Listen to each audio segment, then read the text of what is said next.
Hello friends. यहाँ पर एक आपको पीछे मेरी पीडीएफ दिख रही होगी जिसमें आपको लिखा है वैली।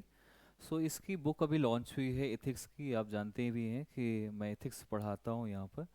सो ये इतनी अच्छी बुक है, जब मैंने इसको पढ़ी इस बुक को और जब मैंने इसमें गो थ्रू हुआ तो मुझे ऐसा लगा कि यार इसमें जो एक पॉइंट्स हम बहुत सारी मिक्स बुक्स पढ़ते हैं, कभी किसी राइटर की कभी किसी राइटर की कहीं कहीं से निकालते हैं, लेकिन सारे पॉइंट्स उसके आते नहीं हैं, मिलते नहीं कि जो हमें एग्जाम्पल से ही है, जो हमें चीज़ें एक एक्चुअल में जो हमें नीड है। जैसे कि आप अकाउंटेबिलिटी पे जाओ या चीज़ों को देखो, attitude and foundational value of civil services, तो उसके अगर देखी जाए तो वहाँ पर वो चीज़ें हमें एक एग्जाम्पल नहीं सही से मिल पाते हैं, या फिर उतनी जो क्वालिटी चाहिए जो एक ऑथर्स के या फिर हमें कोटेशंस चाहिए वो मिल नहीं पाते। एक्चुअल हम समझ भी नहीं पाते कि यहाँ पर कैसे हमें कोट करना चाहिए, कैसे हम इस चीज़ को समझ पाए, अंडरस्टैंडिंग कैसे आएगी एक एज अ ब्यूरोक्रेट।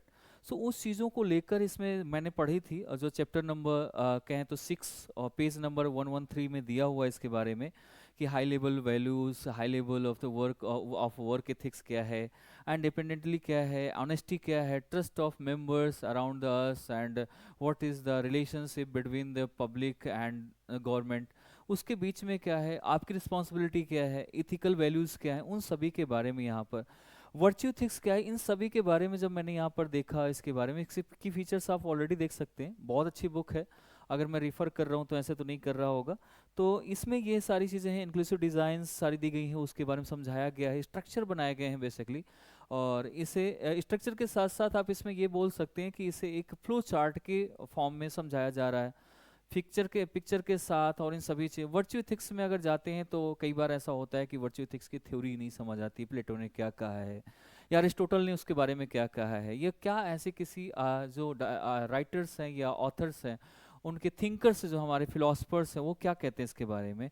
तो वहाँ पर आपको इसके बारे में मिलता है कि ये भी आपका जो अगर चाहेंगे तो चैप्टर फर्स्ट में ही दिया है एथिक्स के, पेज नंबर 11 पर आप जाएंगे, क्योंकि this is the virtue ethics is the part of या is the dimension of the ethics. Because ethics की अगर बात करें तो एथिक्स वैसे भी 4 पार्ट्स में डिवाइड है। मेटा एथिक्स, आप नॉर्मेटिव एथिक्स, एंड आपका कोऑपरेटिव एथिक्स, एंड आपका अप्लाइड एथिक्स। एथिक्स डिवाइड है ना 4 पार्ट्स में। सो मेटा एथिक्स के बाद जब हम नॉर्मेटिव में आते हैं तो उसमें 3 पार्ट्स में है, वर्च्यू एथिक्स है, deontological ethics and teleological ethics. तो वर्च्यू एथिक्स जो है बहुत इंपॉर्टेंट है, किसी को हम ग्रीट करना या हमारे उस पर हम कैसे हैं, ये कैसे दिखती हैं, तो इसके बारे में अगर कुछ समझना है तो वो भी बहुत अच्छा है। इसके पेज नंबर 11 पे ह्यूमन इंटरफेस और एथिक्स के बारे में दिया हुआ है, तो इसको समझ सकते हैं। नेक्स्ट बिजनेस एथिक्स, जब आप आजकल देख लो कि अब ये ब्यूरोक्रेट को बहुत सारी ऐसी चीज़ें करनी पड़ती हैं, बहुत सारी ऐसी चीज़ें समझनी पड़ती हैं। कई बार ऐसे प्रोजेक्ट्स मिलते हैं, आजकल मैक्सिमम गवर्नमेंट के प्रोजेक्ट्स हैं जो प्राइवेट और गवर्नमेंट सेक्टर्स दोनों के साथ में आ रहे हैं।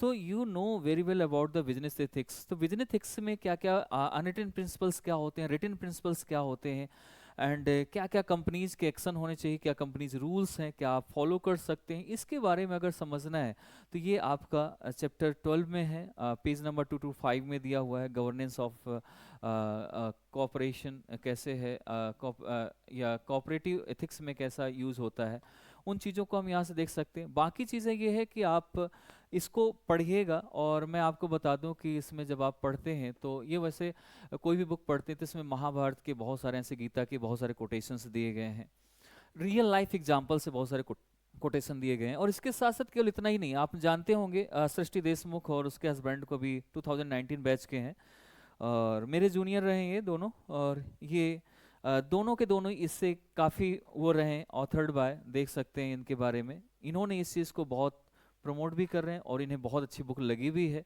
और इन्होंने भी उसमें कंट्रीब्यूशन दिया हुआ है। सो जाहिर सी बात है कि अगर आपको मिल रही है चीज़ें इतने कम में और चीज़ें अच्छी मिल रही हैं और अच्छा अगर बुक मिल रहा है, तो फिर उससे अच्छा बेटर क्या है कि आपके एग्जाम में मार्क्स, क्योंकि आपको मालूम है कि इथिक्स का जो पेपर होता है वो आपका, और इथिक्स एसे और इस और आपके ऑप्शनल जो आपके टॉपर्स की उसमें लिस्ट में आपका नाम आता है। तो ये बहुत इंपॉर्टेंट है, क्योंकि अकेला एक ऐसा सब्जेक्ट है जिसमें से कोई दूसरा सब्जेक्ट मिक्स नहीं है पेपर 4 में, जीएस पेपर 4। तो जीएस पेपर 4 अगर आपको बहुत अच्छे से तैयारी करनी है तो इस बुक को एक एक बार आप देख सकते हैं, आपको अच्छी लगनी लगे तो और बेटर है। अदरवाइज आप मेरे उसमें भी आ सकते हैं, कि जैसे मेरे उसमें पढ़ी है, मैं यही बुक को रेफर करता हूँ, मेरे एप्लीकेशन में भी है, वहाँ डाउनलोड कर सकते हैं इसको। तो वहाँ से भी आप एक बार देख सकते हैं, लेकिन वहाँ पर पूरी बुक डाउनलोड नहीं होगी, कुछ चीज़ें आपको रेफरेंसेस मिलेंगी, तो ये चीज़ों को देखेंगे आप। ओके गाइस, थैंक यू, मिलते हैं आपसे नेक्स्ट क्लास में भी। हमारी कल क्लास होगी और इसके बाद फिर हम इथिक्स क्लासेस में आप देखेंगे भी, इससे मैं काफ़ी चीज़ें आपको दिखाऊंगा, यहाँ से नोट्स इसके बारे में बताऊंगा। Okay, thank you, bye bye, take care.